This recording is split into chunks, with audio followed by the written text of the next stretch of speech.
इतने बड़े पैमाने पे करोड़ों करोड़ लोग हैं, उनको रोजगार देना सरकार के बस की बात नहीं है। अगर कोई एक्सपेक्ट करता है कि हाँ हमको रोजगार सरकार दे देगी तो उससे बड़ा मूर्ख कोई नहीं है। कि लालू परिवार के पास जो संपत्ति है डिस्प्रोपोर्शनेट, आपने ऐसा क्या कमाया कि आपकी पूरे पटना में जमीनें हैं। सरकार भी तुम्हारी, सलार भी तुम्हारा, झूठ को सच लिखे अखबार भी तुम्हारा। लालू की बातें क्यों कर रहे हो? लालू तो जहाँ बैलगाड़ी चलता था वहाँ रेलगाड़ी चला दिया। लालू से बड़ा काम कौन कर सकता है बिहार में? ये नीतीश कुमार पलटू इतना पलटा है कि उसको खुद पता नहीं है कि मैं किसके साथ हूँ। दूसरी बात, नीतीश कुमार को ये समझाओ कि राष्ट्रीय गान में खड़ा कैसे होता है। अगर मोदी जी के कहने से दरभंगा में एम्स बना तो सबसे पहले नीतीश कुमार का इलाज करा दो। सबसे पहले बिहार के लोगों को ये सोचना बंद करना पड़ेगा कि सरकारी नौकरी के पीछे जो बिहार की जनता भागती है उसके पीछे जाना बंद करना पड़ेगा। रोजगार और स्वरोजगार ही एक उपाय है जिससे कि बिहार के लोग, इतने बड़े पैमाने पे करोड़ों करोड़ लोग हैं, उनको रोजगार देना सरकार के बस की बात नहीं है। अगर कोई एक्सपेक्ट करता है कि हाँ हमको रोजगार सरकार दे देगी तो उससे बड़ा मूर्ख कोई नहीं है। लेकिन आजकल के जो युवा हैं वो अगर नौकरी की अगर बात करें तो सरकारी नौकरी को ही नौकरी मानते हैं, अदरवाइज और किसी नौकरी को नौकरी नहीं मानते। क्योंकि बिहार की जनता जो बिहार में रह गए हैं उन्होंने बिहार के बाहर कभी गए नहीं हैं। जो लोग बाहर गए हैं उनको मेरा बात समझ में आ रहा होगा, वो दुनिया देखे होंगे। मैं खुद 8-9 राज्य में रह चुका हूं, अभी तक अलग अलग काम कर चुका हूं। अगर दिल्ली में बैठ के कोई कहता है कि मैं आरजेडी का सपोर्टर हूं, बिहार का आदमी आरजेडी का सपोर्टर हूं या फिर मैं बीजेपी का सपोर्टर हूं, तो ये बात सही इसलिए मेरे समझ से नहीं है क्योंकि आप लोगों ने पिछले 30 साल का जो इतिहास है बिहार का वो नहीं देखा है। इसका मतलब नीतीश कुमार लगातार कह रहे हैं कि हमने जो बिहार की जनता उनको जो मूल समस्या है उसको हमने पूरा किया, विद्यालय दिया, शिक्षा को मजबूत किया है और रोजगार दिया है और सड़क परिवहन देख लीजिए, सड़क व्यवस्था को हमने सुधार दिया है। और बिहार की जनता को आखिर क्या चाहिए? बिहार की जनता को सबसे ज्यादा जो चाहिए वो है पूंजी। आप बैंक में लोन लेने के लिए जाइए तो आपको लोन नहीं मिलेगा कोई रोजगार करने के लिए। वहां पर सिर्फ और सिर्फ सरकारी नौकरी का एक झांसा कोचिंग इंस्टीट्यूट के द्वारा दिया जाता है कि आप तैयारी कीजिए, आप नौकरी में। सबको आईएएस बनना है, सबको टीचर बनना है, सब पढ़ेगा कौन? ये तो लोग पागल हैं उसके पीछे तैयारी करते हैं। युवा है और जो युवा सरकारी नौकरी को ही नौकरी मानते हैं, कैसे उनकी मेंटेलिटी को चेंज करना चाहिए? कोई चेंज करने का जरूरत नहीं है, ज्यादा नहीं, 4-5 साल 10 साल इंतजार कीजिए। अपने आप जब सारा पैसा खत्म हो जाएगा सेविंग्स, अपने आप उनको पता चल जाएगा कि सरकारी नौकरी तैयारी करने का क्या नुकसान है। उसके बाद वो बैंकों के चक्कर लगाएंगे, आंदोलन करेंगे। भारत में अगले 5 साल में बेरोजगारी एक बहुत बड़ा मुद्दा होने वाला है और सिर्फ अभी भी बहुत बड़ा मुद्दा है। विपक्ष लगातार सवाल खड़ा देखिएगा, जब से मैं प्रचार प्रसार शुरू किया बिहार में जन स्वराज पार्टी के लिए, पिछले 1 साल 1.5 साल पहले जब मैं ये बात करता था तो उस समय बेरोजगारी मुद्दा नहीं था। लेकिन अभी देखते होंगे कि सारी पार्टियां पलायन का बात कर रही हैं, बेरोजगारी का बात कर रही हैं कि हम नौकरियां दे देंगे, हम ये कर देंगे, वो कर देंगे। क्यों कर रही हैं? क्योंकि प्रशांत किशोर जी ने एक नया मुद्दा लाया है बिहार की जनता के लिए जो कि उनको समझ नहीं था। अब वो एक प्लेटफॉर्म पर आ गया है कि हाँ हमें ये चाहिए।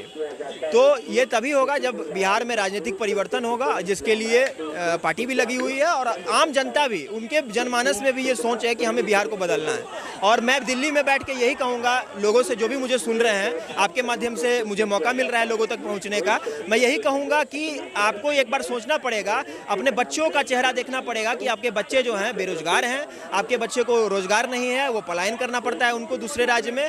और सरकारें जो भी आती हैं वो मूर्ख बनाती हैं पार्टियां। तो एक बार जन स्वराज पार्टी को भी ट्राई करना चाहिए, एक बार प्रशांत किशोर के आइडियोलॉजी को भी ट्राई करना चाहिए। आई थिंक जो नीतीश कुमार की सरकार कम से कम 20 साल से है, 20 साल से मुख्यमंत्री बने हुए हैं, तो सुरक्षा व्यवस्था पे बहुत बड़ा सवाल पहले खड़ा होता था कि जंगल राज है। लेकिन इस बार क्या लगता है कि नीतीश कुमार सरकार बने वो जंगल राज का खत्म हुआ है? क्योंकि अब विपक्ष की जो पार्टियां हैं वो सवाल खड़ा कर रही है कि नीतीश कुमार के राज में जंगल राज है। मैं बताता हूँ, आरजेडी के सरकार में जो गुंडे थे उनका जंगल राज था, और आज के डेट में जो अफसर हैं वो दिन दहाड़े, वो जो गुंडा था वो रात को लूटता था, आज के डेट में जो अफसर हैं वो कलम से लूटते हैं और दिन दहाड़े लूटते हैं जनता को। चाहे वो रसीद कटाने का काम हो या छोटा मोटा कोई काम करवाना हो या कोई बिल पास कराना हो, हर चीज़ के लिए बिहार की जनता को घूस देना ही पड़ता है। ये एक बहुत बड़ा मुद्दा है जिसको कि जनता को एड्रेस करना ही पड़ेगा, और नहीं करेंगे तो फिर उसी स्थिति में जिएंगे। और क्या होगा। सर के मामले में मतलब कि बिहार नंबर 1 पे चल रहा है। एकदम एकदम दिन दहाड़े हो रहा है करप्शन, वहाँ पर कोई छूट नहीं है। और अफसरों की मनमानी इतनी ज़्यादा बढ़ गई है कि मैं आपको बताऊं, बीपीएससी प्रोटेस्ट में मैं सबसे पहला आदमी था जो कि गांधी मैदान में घुसा था। मेरे सामने 3 डीएसपी, 3 थाना प्रभारी और एडीएम थे, 3 एडीएम और 200-300 एसटीएफ थे जो लोग हम लोग को रोक रहे थे जाने से बीपीएससी प्रोटेस्ट में। तो लेकिन हम लोगों ने महिला सुरक्षा के मामले में क्या बिहार थमा है? क्योंकि पहले जो घटनाएं सामने आती थी कि आए दिन महिलाओं के साथ जो बलात्कार हुआ करता था, उसके बाद उनका अपहरण हो जाया करता था, तो क्या उन मामलों में क्या अभी कुछ रोकथाम लगा हुआ है? मैं देखिए बताता हूँ, बहुत सारे मुद्दे हैं, बहुत सारे मुद्दे हैं। सारे मुद्दे में मेन मुद्दा अगर कुछ है बिहार के लिए तो वो बिहार की गरीबी है। और आपने महिला सुरक्षा का बात किया, चाहे महिला सुरक्षा हो या पुरुष सुरक्षा हो, किसी भी लड़के को पकड़ के जेल में बंद कर दिया जाता है। बिहार में ये स्थिति है कि अगर पुलिस चाह ले तो किसी को भी रातों रात बंद कर देती है। ये सारे न्यूज़ रिपोर्ट नहीं होते हैं और बिहार की जनता को समझिए कि उनका कोई अधिकार नहीं, संवैधानिक अधिकार नहीं है। आप महिला की बात कर रहे हैं, महिला हो चाहे पुरुष हो, किसी का कोई संवैधानिक अधिकार नहीं रह गया है। चाहे कानून व्यवस्था हो, चाहे पुलिस का जो तंत्र है जिसमें कि खाली करप्शन भरा हुआ है, वो सब कुछ में बिहार जो है वो बहुत आगे है, जो कि बहुत सारे केसेस रिपोर्ट नहीं होते। अगर आप जन स्वराज के कार्यकर्ता भी और बात भी कर रहे हैं उनकी, लेकिन क्या लगता है कि एक तरफ बीजेपी है तो एक तरफ आरजेडी है तो एक तरफ नीतीश कुमार की पार्टी है, क्या इन तीनों पार्टियों को क्या वो टक्कर दे पाएंगे? इतनी क्या मजबूत पार्टी क्या बिहार में बना चुके हैं वो? देखिए ये तो वक्त ही बताएगा, मैं क्या कहूँ, मैं कोई भविष्यवक्ता हूँ नहीं, लेकिन इतना पता है कि समय आ गया है कि अब बिहार की जनता को जो सोच का बदलाव है वो बदलाव लाने का समय आ गया है। जहाँ आप युवा हैं, जन स्वराज की पार्टी को समर्थन करते हैं, उनके कार्यकर्ता भी हैं, लेकिन चिराग पासवान का भी एक अलग ही क्रेज बिहार में माना जाता है क्योंकि वो भी युवा नेता हैं। और बिहार में भी आपने देखा कि लोकसभा इलेक्शन में अपने जितनी सीटों पर उन्होंने चुनाव लड़ा था वो सारी सीटें उन्होंने जीत कर वापस आए। तो क्या लगता है कि एक तरफ चिराग पासवान भी हो सकते हैं एक मजबूत नेता बिहार के लिए? देखिए मैं एज ए जनता बात करूंगा, बिहार के लिए कोई भी आदमी आ जाए जो यहाँ का जो गरीबी है, बेरोजगारी है, उस पर ध्यान दे और बेरोजगारी को मुद्दा बनाए। सबसे बड़ी बात, मैं फर्स्ट डे से डेढ़ साल पहले से मैं बोल रहा हूँ यूट्यूब के माध्यम से कि आप बेरोजगारी को मुद्दा बनाइए और अशिक्षा को मुद्दा बनाइए। और बैंक, प्रशांत किशोर पहला व्यक्ति हैं जिन्होंने कहा कि बिहार का समस्या ये है कि यहाँ पूंजी का भी पलायन होता है। सीडी रेशियो के बारे में एकमात्र व्यक्ति जो है वो उन्होंने बताया सीडी रेशियो के बारे में, यानी कि किसी राज्य के लोग मिल के जितना पैसा जमा करते हैं बैंक में, कितना % पैसा उस राज्य के लोग को दिया जाता है, जो कि आरजेडी के कार्यकाल में 30% था, बढ़ के अभी 40% हुआ है नीतीश कुमार के सरकार में। जो कि आरबीआई का मैंडेट है कि 70 to 80% पैसा जो है उसी राज्य के लोगों को लोन में करने के लिए, रोजगार करने के लिए दिया जाना चाहिए था। जैसे कि आप युवा हैं, आपका कहना है कि रोजगार जो है सबसे बड़ा मुद्दा है। बहुत बड़ी अच्छी बात है कि आपने बात को रखा आपने। आपका नाम क्या है? मेरा नाम हिदायतुल्लाह खान है। क्या कहना चाहेंगे इस बार बिहार चुनाव में क्या मुद्दे होने वाले हैं? जनता क्या सोचती है, किन मुद्दों पे आप वोट डालेंगे इस बार? भाई जो मैं सुन रहा था भाई को, ये कह रहे थे कि प्रशांत किशोर अभी इतनी अच्छी बात कर रहे हैं, इससे अच्छा तो मोदी जी बात कर रहे थे उस टाइम में। मोदी जी के झांसा में आके हम भी आज बिहार में परेशान हैं। तो ये जन सुराग भी उसे नहीं है। बिहार में एक ही चलेगा जो 17 महीने में जो काम करा, चाहे गठबंधन में रह के, उसको जनता याद करती है। तो बिहार में एक ही चलेगा, तेज सरकार तेज रफ्तार। जिधर चलेगा जवान उधर चलेगा जवाना। अब मोदी जी जो कहते थे ना बिहार में, मोदी जी बिहार में अभी जाके कहते थे, 2011 में गए थे तो कह रहे थे कि ये जो चीनी मिल बंद पड़ा है ना, जब मैं अगली बार आऊँगा तो इसी चीनी मिल के चीनी का चाय पी के मैं जाऊँ। आज तक कुछ चीनी मिल चालू हुआ है? जब भी जाते हैं बिहार में, झारखंड में गए थे तो मैं दरभंगा में एम्स बना दिया, गूगल पे सर्च मारो दरभंगा में एम्स नजर नहीं आएगा। हाँ, अगर मोदी जी के कहने से दरभंगा में एम्स बना तो सबसे पहले नीतीश कुमार का इलाज करा दो। और दूसरी बात, नीतीश कुमार को ये समझाओ कि राष्ट्रीय गान में खड़ा कैसे होता है। 17 महीने की आप बात कर रहे हैं कि उन्होंने काम करके जो गए हैं, वो कह रहे हैं उन्हीं के शासनकाल में उनके जो पिताजी जो शासनकाल करके गए थे वो जंगल राज था। हाँ, तो मैं तो यही बोल रहा हूँ ना। मैं ये फॉर्डर स्कैम है। ये अभी मैंने सर्च किया, Lalu's initial chargesheet filed by CBI 27 April 1996 was case against RC related to fraudulent withdrawal of $370 million। $370 million। और सुन लीजिए, पूरा सुन लीजिए, $370 million, जो कि लगभग अगर 8,000 करोड़ को 1/3 से डिवाइड कीजिएगा तो लगभग 2-3 हज़ार करोड़ रुपया होते हैं उस समय के टाइम में। अगर आप इन्फ्लेशन से एडजस्ट करते हैं तो जो कि लगभग अभी के टाइम में 10,000 करोड़ से कम का नहीं होगा, 10-15 हज़ार करोड़ से कम का नहीं होगा। एक व्यक्ति, सुनिए, एक व्यक्ति, इसकी बनी बनाई अच्छा सुनिए, और इसको इसको कह रहे, सुनिए मौज कर रहा है। देखे तो ना दिल्ली में केजरीवाल कितना बड़ा घोटालेबाज था, मनीष सिसोदिया कितना बड़ा घोटालेबाज था, सतेंद्र से कितना, सब आजाद कर रहा है। तो इनका घोटाला नजर आ रहा है। एक बार इसको कहो कि बीजेपी का सर्च मार के देखे, जब तक ये सत्ता में, अगर बीजेपी की सरकार गई है कि एक नेता घोटाले में जाएगा जेल में, तो मैं बात नहीं करूंगा। डिस्प्रोपोर्शनेट एसेट केस मतलब कि लालू परिवार के पास जो संपत्ति है वो डिस्प्रोपोर्शनेट है। मतलब आपने ऐसा क्या कमाया कि आपकी पूरे पटना में जमीनें हैं, और जमीनें कहां से आई? इसका जो चार्जशीट फाइल किया गया है सीबीआई के द्वारा, आपकी सारी जमीनें नौकरी देके सारा कर दीजिए किस चैनल पे आप, कौन से न्यूज चैनल पे आप? मैं यूट्यूब पे ये विकिपीडिया से बता रहा हूँ।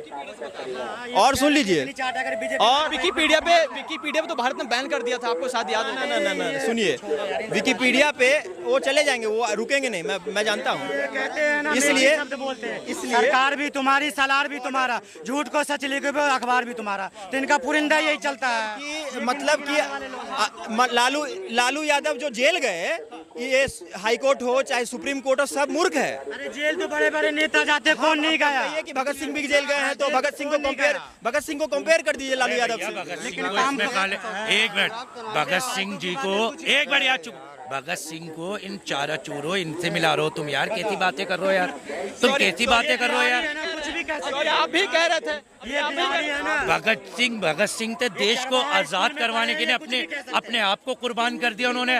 तुम एक नेता से भगत सिंह जी को मिला रहे हो यार, कहाँ से लॉजिकल बात है यार? ये बेवकूफी वाली बात है। जहालत इतनी दिखा रहे हो कि इतनी दिखाओ, बिल्कुल यार नहीं, गलत तो गलत है। गलत सोच रहे हैं, इनका ये कहने का मतलब नहीं था। सिंह जी को अगर भगत सिंह जी नहीं होते आज हम आजाद नहीं होते, आज हम अपने गर्व से अपने हिंदुस्तान नहीं कहते।